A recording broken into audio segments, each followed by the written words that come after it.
the worst thing that happened to me is hunger. They actually dealt with us with hunger, honestly. It reached to a point that if you want to urinate, you can't even stand up. You have to hold, you have to, incline yourself to the walls. You hold something before you stand. You can't just stand up that you are going, your eye will turn, you will fall down. Hello, and welcome to our first Injustice is Real interview. My guest today is Chinonso Onyibe, a young man who was in his final year of studying computer science at Ebonyi State University, who was arrested and incarcerated for 3 years for no reason and without trial. Our military cantonment in Niger State by the Department of State Services. The DSS is the agency responsible for counterintelligence, internal security, counterterrorism, economic intelligence, and serious crimes against the state. So, as I understand it, Chinonso, you went from Ebonyi State University with your friend, Pius, a lawyer, to go and witness Nnamdi Kanu's trial in a court at Abuja. So, tell us what happened on that fateful day. How did you get from planning to go to witness the trial in court and to Abuja, Lokoja? How happened? Explain to us what happened, please. All right. Thank you. Good afternoon from here. My name is Onyibe, as you've already know. And on 25th July 2021, we went to Abuja, not only me, with Barrister Paris Awoki and many other people. Our going was like a coincidence because we met together. We found out we were going to a particular place, the same place, and we will have to move together. So, and reaching Abuja, we went to Abuja on 25th. We have to slept over because of distance. We have to go a day before that day so that we can meet up because of the distance. Yes. And then on 26th July, which is the day of the trial, it happens that the court proceeding didn't hold as we expected. So we have to find our way back to Ebonyi. And on our way coming back from Abuja to Ebonyi State, reaching Murtala Mohammed Bridge, Kogi, we met a military checkpoint there. And they stopped our vehicle. They told us to wait patiently that the DSS are coming from Abuja, that they said they are looking for one particular Sienna, and we should wait. So the trial didn't hold. Is that correct? Yes, the trial didn't hold. So you were heading back. Yes. So it was on your way back that you were stopped at the checkpoints by the DSS officers, right? Exactly. Okay. Okay, go ahead. So we stopped our vehicle, and there was like one or two other vehicles, Sienna buses, were also stopped at behind our own. Yes. So we alighted from our vehicle. Some people urinated. We were waiting for them because we had no incriminating object. We have nothing. There's a clear conscience, fierce no accusation. So had it been we know that something of that type is going to happen, maybe we would have found our way. We were relaxing. So we waited like 30 to 35 minutes thereabout before they arrived. And when they came, they asked everybody, they asked us to go back to our vehicles. And we went back to our vehicle.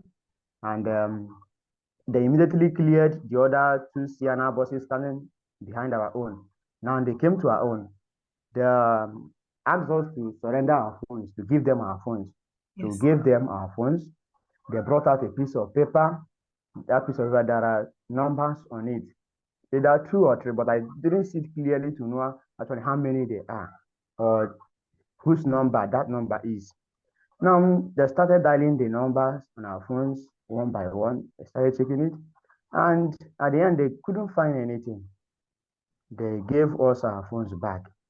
Now, they went behind our vehicles. They discussed within themselves what they are discussing or what they are looking for. We don't know. Yeah. And they came back for the second time. They asked us to surrender our phones again. So who gave them our phones? They went through it. When they went through it, they searched, they couldn't find anything. But actually what they're looking for, we still don't know. Yeah. So they gave us our phones back.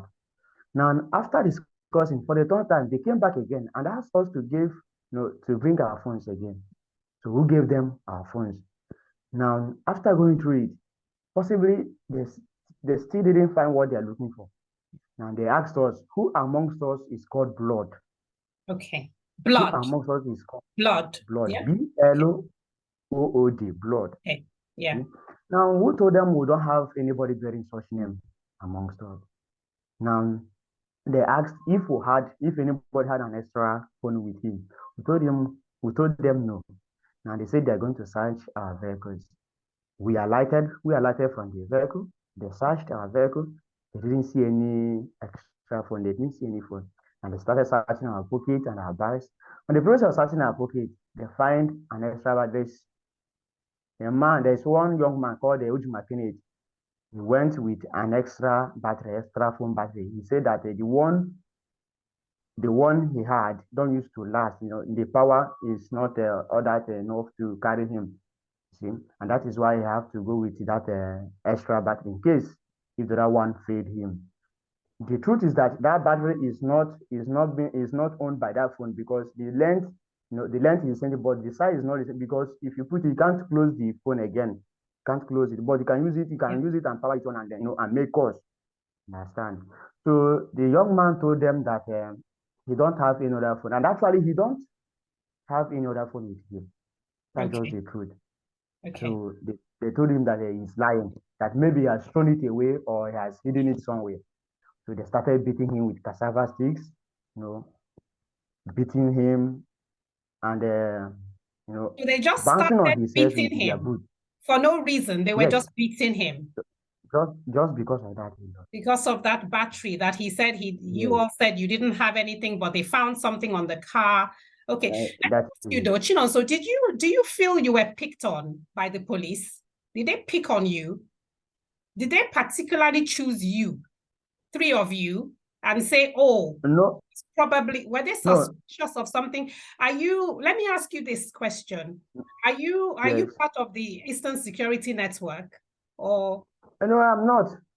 are you I'm part not of Boko Haram? can you hear me? Yes, go I'm not ahead. an ECM member. Okay. Yes, Are you I'm not part an of ECM Boko member. Haram? I'm not part of Boko Haram, and I'm an Igbo man, so I don't have anything to do with Boko Haram. I don't know. Yeah. So that's just the simple truth there. That is Okay. it. Okay. I've not seen ESM before. I have not seen them on the street. I don't know how they look like. So that is just the simple truth there. Okay, go ahead. Understand? So then they started beating him, and as they were beating him, Yes. so how did you get from that point of being beaten to Lokoja? Now, yes, after some times they stopped. Then we waited for like an hour thereabout because it was already in the evening. We were dirty, darkness was almost coming. And they tied our hands and our back, just like common criminals. See? And they asked us to go back, to enter the vehicle. So we went inside the vehicle and they drove us from that particular place, that Murtala Muhammad Bridge, down to Kogi DSS. Kogi DSS. Kogi DSS headquarters, Lokoja. Now, when we get there, they collected our phones. They brought our phones because they're already with our phones. They brought it out. When you come, you point your own. They will bring it out. They write your name and your numbers and all those things. So after cross-checking whatever they are checking, which we don't actually know, so they took us inside a cell, and we were there till the next day, which was 27th July 2021. So in the morning, they came and opened access and called us out. So when we came outside, they brought handcuffs and leg cuffs. They chained us, our legs and our hands. Yes. Now we're asking them what are our offenses and where are they taking us to? And they said we are going somewhere. And secondly, that the person that ordered for arrest is there. That when we get to that place, if we are not the ones they are looking for, that they are going to release us. So no problem. And where was this place that they were taking you? But they didn't mention the name. We don't know the particular place. All right. They just asked us to enter the vehicle, and they drove us. So on our way, but we know they are turned the road there, we know they are heading back to Abuja, but the particular place we don't know. That is it. Okay. And before we get to the place we are going to, they blindfolded us with black materials, black pieces. They blindfolded us. We don't actually know the particular place or the particular road we are taking anymore. We even thought that they are about to kill us. You see. So and we continued our journey. Getting to a particular place was stopped. Now all we know is that they took a snapshot of us with their phones because we are still blindfolded. Now they led us by hand and took us inside the building. And when we get inside the building, they handed us over to another officials there. So they asked us to remove our hanky, our money, footwears, belts, even if you're having necklace or ring, anything thereabout. They collected all of them and they recorded it. We are left with our clothes. So after that, because it was already in the evening, because we went there, we get to that place very late because we used to stop on the time we are going, we used to stop on the road. And what they are actually discussing is what we don't know. To a particular time, one of them, one of them that was driving our vehicle told us that they are begging their guy to leave us, that they didn't find anything with us, but the man refused. They stopped like 3 times on the way before we get to that particular place. And that is why we get there very late. Okay, so do you think they were having a So, disagreement amongst themselves about whether they should yes, of let course. you go or not? Yes, of Okay, course. all right. So Yes, they of course. couldn't agree amongst themselves because the boss or Yes. whoever their Oga was Didn't I? insisted Yes. that they must Yes. take you to where they wanted to take you to, right? Okay. So That is it. from that point, how did you then get to Wawa military cantonment? Was that where they were taking Yes. you? When we were after those things, they took us to underground cell. We stayed in Abuja like 2 months before getting to Wawa cantonment. You know, they took us to underground cell at DSS Abuja. They took us to underground cell, and before they took us inside, they asked us to remove our clothes. You know, if you are left with bossa, you have your bossa and your singlet or thereabout. You know, that's how we slept in that cell. Even before we went inside, the person that the handler that took us to that cell, he went outside and urinated inside this water can, and pour on our heads one. He So urinated they and poured pour on us. urine. They poured urine on each Yes, one of your heads. yes, yes. And the reasons of doing that, who don't know? Who don't And this know? was all at So Lokoja. now, This was whilst you were at Lokoja. You haven't even gotten to our military cantonment yet, right? yes. Okay, so what We've not did gotten you to that place. experience at Lokoja? What was your experience at Lokoja? What Yeah, happened there? Lokoja, there was no much thing at Lokoja. They just put us inside the cell and left us. Tomorrow morning, the next day, which was 27th, they took us to Abuja. There was not much in fact at Lokoja. Okay, Understand? all right. Yeah. Okay. So they took you So to Abuja. Where in Abuja did they take you? that after the whole thing, when we removed our blindfolds, so we found out that we are at DSS headquarters Abuja. Okay. So and we were in that underground cell close to a week before investigation started. You understand? Before they Okay. started investigation. So Yes. now, when they started taking us for investigation, they were, asking us questions relating to ESN. If we are the ESN members, or if we are their sponsors, who told them we don't know? That my coming to Abuja was not because I am an ESN member. The court trial of Mazinam was on public domain. You see, I just find interest. I just wanted to go and This witness the place in trial. Nothing Abuja, more. Nothing. Yes. sorry, Chinonso. This place in Yes. Abuja was the cell was basement 2, right? Was this the basement 2 Yeah. cell? That was the best, but that was basement 2 inside the main Okay. building. That's where they took us to. Yes. So how were That you is it. treated in basement 2? How did they treat you? What was the treatment you experienced? Yes, we were sleeping. We were sleeping on the ground. We were sleeping on the ground.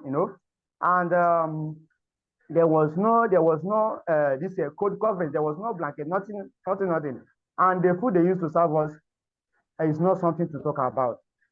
Even a year old child will not be believable if something of that type is being served to that baby. Yes. We were Okay. treated like, like common criminals. That's Okay. just the truth. All right. So you were treated like common criminals at Abuja, Yes. basement 2 cell. Yes. So how did you then move from basement 2? So I take it they moved you from basement 2 cell to Wawa military cantonment, right? Yes, I'm ready. Okay. I'm coming. Yes, of course I know. So now I'm after mindful the of whole the time. investigation, okay, all right. After the investigation, that was on 23rd September. Now early in the morning, because before that 23rd, on 22nd evening, they came because in that cell we were close to 30 something because they joined us with other Boko Haram suspects and Fulani bandits thereabouts. So we were close to 30 something. So they called some people out and brought other people outside by getting we were 26 in numbers. So the following morning, which was 23rd, they came early in the morning and chained us. If they call two persons, they will chain you. Two persons, they will chain you. We were 26 in number and they took us outside. So when they took us out, they told us we are going to the military for investigation. That when we get to that place after the investigation, we'll come back. Okay. Now, all of us, we entered the one coastal bus. Now, with a military, with soldiers front and back, with heavy ammunition, as if we are going to war.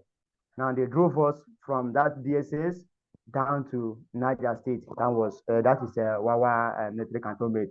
But before we get to that place, they blindfolded us. We are blindfolded. We don't actually know where we are heading to. Okay. We don't know. So when you now got to our military cantonment, so tell us your experience at the Wawa military cantonment. How were you treated there? Because I have quite a number of questions I want to ask, so we can inform our audience, so we let them know what you experienced. So please tell us, when you were there, what did you experience? Yes, and Wawa military cantonment. Yes. What we experienced is not something to talk about.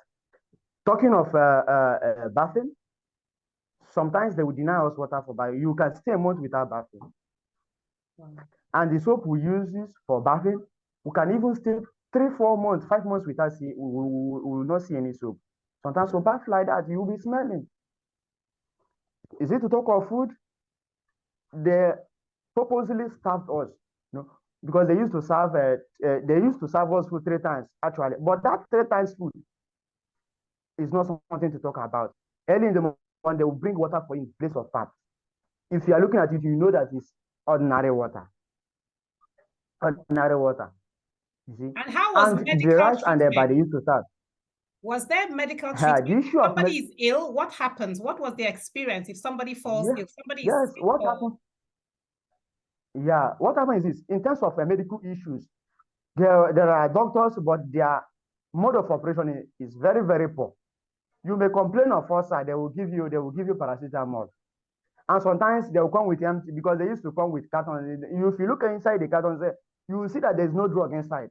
Sometimes they will tell you to wait, that maybe tomorrow or next, that the medicine they are going to use will arrive, that they don't have the medicine at hand. So if God sustained you to that very day, good. If you die before the day, it's your own business. People are dying there every day. People are dying there and nobody cares. Understand?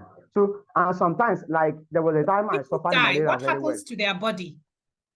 What happens to somebody if they die? I wouldn't know. They bury them there. And nobody will take you to. Wow. They bury them there.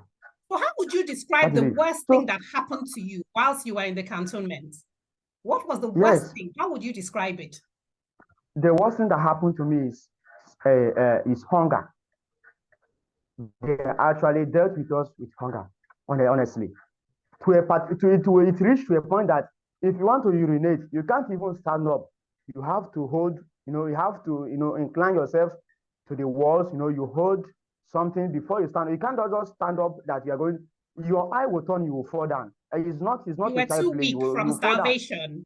Yes, we are being starved. If you see somebody, you see that the person just like one.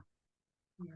They told us that there are no foods in the market and there's no money, things are hard, all this and that. We don't know whether it is true or not. They serve us to a point kind of injustice that you saw others experience on a daily basis. What were the types of injustice that other people experienced that you witnessed? Yes. like, you know, according to the Constitution, we have our fundamentals right. You see, so if somebody committed any offense which you think is against the law, first thing you do is to take the person to the law court, and the person, the judge will look into his case, and and he will be sentenced in line with what he did. And if the person not do anything, he will be released. But this one, they are packing people there without trials, without anything, and nobody is coming to see them, even your family or your friends. Like if it is in prison, your friends will come and visit you, and solve some of your need. But there is not like that. Whatever the soldiers gave to you, that's what you're going to take. And you don't ask them any question. They treat us just the way they like. So your family there are didn't know many where you were? injustices. Nobody knew where you were? In the day of arrest till today, nobody know where we was. Wow, all three of you, Because you and your friends? Yes, all of us. Wow. All of us. Because our phones were, since from that point they started collecting our phones, would not make any calls, would not see our phones again, would not contact anybody till the day of our release. Understand? Wow. That must have been really hard. So what kind of experience? So now that you've actually been, what impact has this had on your family, on you, your family? What is the impact of all of this on your family? The impact is that there has been a great loss. You see, there has been a great loss. Me and myself particularly, I supposed to have graduated in the year 2021, but you can see they've terminated everything. It is just now that I'm finding a way to know if I will still go back to the school. Is it talking of my family? They have wasted a lot of money going to make reports, looking for me, or going to prayers, all this and that, and as a result of thinking and this thing, they have been having a serious sickness. Like my mother, when I came back, I noticed that she has taken more than 15 bags of drips, because from time to time she's on drip. Yeah. Because of the how the effect this thing is giving her. So it wasn't easy on them. It wasn't. I just thank God that I came back and they are still alive. Yes. Because you as a secure result your of thinking, release? she even. What made you come out? How did they secure your release? How did you, or who secured your release? How did you come out? Yes. If you were there for almost 3 years, how were you suddenly released? How I was released, I would just say that it's by the grace of God, honestly. Because we were inside there, we didn't even see any civilian, let alone, somebody that we knew. So, and I don't know that something is going outside. So it was on 19th, on 19th June, this last month. Now, and after everything, that was evening time, the porter came and opened the door and asked, who is Emmanuel Chinonso? So, and I came out. He started asking me where one of the soldiers, because there were like 2 or 3 there, about one of them that was the Alga, started asking me where was I arrested and the reason why they arrested me, all this. So I explained everything to him. So as I was still telling him the stories, they went to the place where Barrister is and brought him out. He still asked him the same questions. Yeah. And after that, he told us that we are going to see the commander of the cantonment, that when we get to him, we should tell him the same story we told him. By then, we don't even know what is happening. We don't know. So on the following day, that was 20th, that is Thursday, they came back with their system for thumb printing. So, but my sister, to tell the truth, on the process of thumb printing, the system couldn't capture our fingerprint because there was no blood on our hands again. There was no blood anymore. I cleaned my finger on my head, on the ground, even on the wall. It was not even me and my barrister. And probably that is how everybody there that is how they're going to, because there's no blood again, there's no food. People are being starved. You see? So after the whole thing, what the person what was another injustice that you experienced whilst you were there? This is before you came out. What were the other things that you experienced apart from hunger? What else did you yourself experience, or anybody else maybe your friends? What were the other injustices that people experienced or Yes, you experienced? yes. There's one of my friends that I left there. He's suffering ulcer, very severe chronic ulcer, but there is no medical, proper medical attention to him, and he's also having hernia since 2022 January, if I'm not mistaken. This guy has been complaining of hernia. They will tell him that the doctor that will do the operation is still on the way, and this and that. Many stories. The guy is still having that problem until I was released. Have you been in touch with They him? Have keep you heard giving from it. him? Do you know that he's still alive? Yeah, I don't know. How do I get in touch with him? There's no communication from here today. Wow. There's not. Have you had I don't any know. nightmares or depression as a result of your experience? Have you had Of nightmares, course, depression? Tell us a of bit course, about that. of course. Um, like I don't know how to put, I don't know how to put it. The place is just like it's just like um hellfire. It's just like hellfire. you know, Wow. because you don't have communication with anybody. Even the soldiers that are serving you, you don't have any discussion with them. So they know what they want to give you. They don't ask you what you want or what you don't want. So they just treat you the way that you don't have any say. You see, so these things have given us serious mental torture. Serious mental torture. You see, so there are a lot of problems and a lot of predicaments that will pass through. But if we start mentioning them one by one, I think we are not going to end this program today. That's Honestly. true. And how do you find adjusting to life outside of being in prison for almost 3 years? How are you Yeah. finding it? What challenges are you experiencing? Adjusting. For now, as you can see, I'm still in my house like this. I've not started, because I don't know where to start.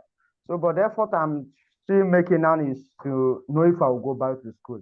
But everything requires money. You see, so I'm just looking on friends. I'm just looking on family and friends. You know, to know how I will, fix myself back. That is it. Because I was left with nothing. Everything, everything has should I say, gotten out of control. So I'm just trying to fix everything now. There's no But source of income now, and I'm just staying here. would you say your experience has made you bitter or better? Well, it has made me bitter and better as well. Why I said better is that though I have lost something, and I believe by the grace of God, even though I lost many things, but I've lost nothing since I'm still alive, because life is the whole thing. Since I'm still alive, I know I will, by the grace of God, I'm still going to face myself, and I'm still going to, to get something out of life. So, because they said anything that happened to you, if it didn't, it's either it make you or it will mar you. Yeah. So, but since my spirit was strong since that time till now, and I came back alive, so I think I'm still going to, make something out of life. That is it. Has the government compensated you for your experience of just being in jail, Nothing. just the years of your Uh, life if, that has been stolen, not even knowing why? Has the government compensated you? then I shouldn't be complaining if they have compensated me. They didn't compensate me. Nothing at all. Even the items they collected from me, did I see it?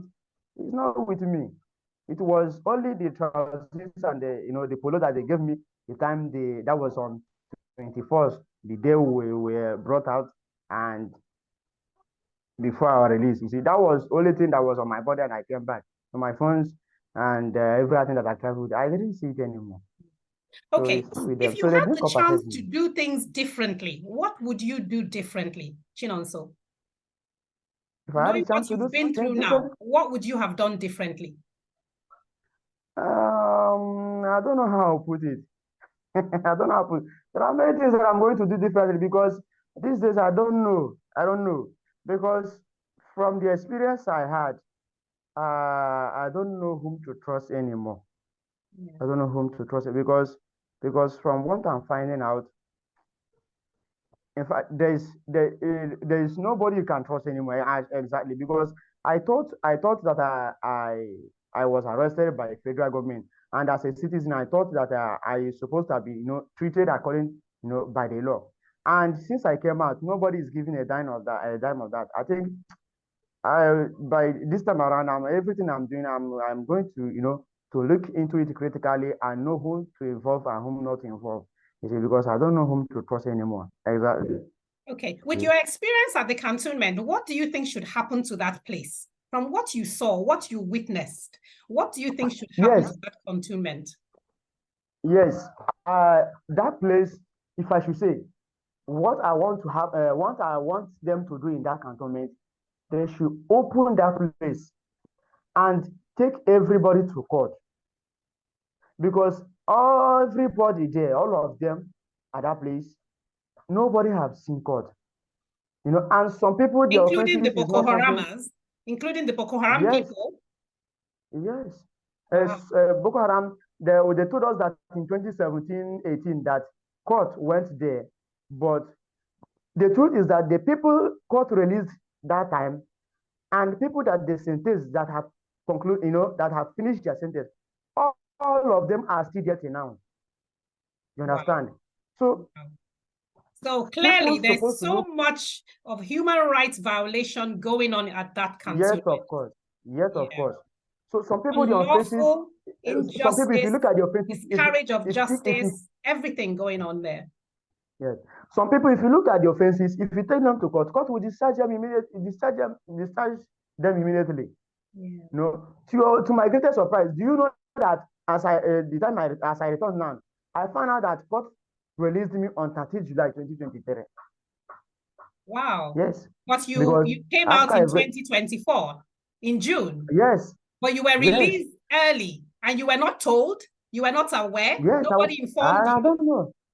Yes. Wow. That is it. So now I will learn that the court told them to bring evidence on what they are accusing me of. Yes. So they didn't bring any evidence. So the court has to discharge, the case and told them to release. But I wasn't released to this 2024. So it was now that I'm seeing everything. Wow. So they have to open that place. They have to take people to court. The people that need to be sentenced, they'll be sentenced. Some people, if you need to pay fine, you pay fine. You see? Yeah. So a lot of things are happening. Do you know the names of the officers that were involved? Do you have any names? Do you have anyone's name? Let me tell you. Because we would like to see how we can assist you here, to see who we can write to about your case. Do you have any names of the officers that were involved? The truth is this. If you go to that place, you won't believe that they are doing government works. You don't know anybody's name. Even their name, they are hiding it. You don't know their name. They don't call themselves name. It's so funny. So you can only hear Alaji or Haji. There's no names there. No names at all. That's just the truth. They are hiding everything. Yeah. Thank you so much, Chinonso, for your time. We've run out of time. I wish I could just stay with you and talk to you some more, but I suspect we might have to have a part 2. It seems like we might have to have a part 2 to explore this further, you see. But thank you so much. We'll definitely share your story with the world. Thank you. And thank you so much for your time. Thank you, Chinonso. God bless you. Welcome. Thank you so much. Okay, everyone, as you have heard, that was Chinonso's story. If you like this content, please like, share, subscribe, share this video, share, so our voice gets to be magnified, so our voice is amplified, so our voice gets to make an impact for citizens like Chinonso who have experienced such human rights violations. Thank you, everyone. Bye. All right.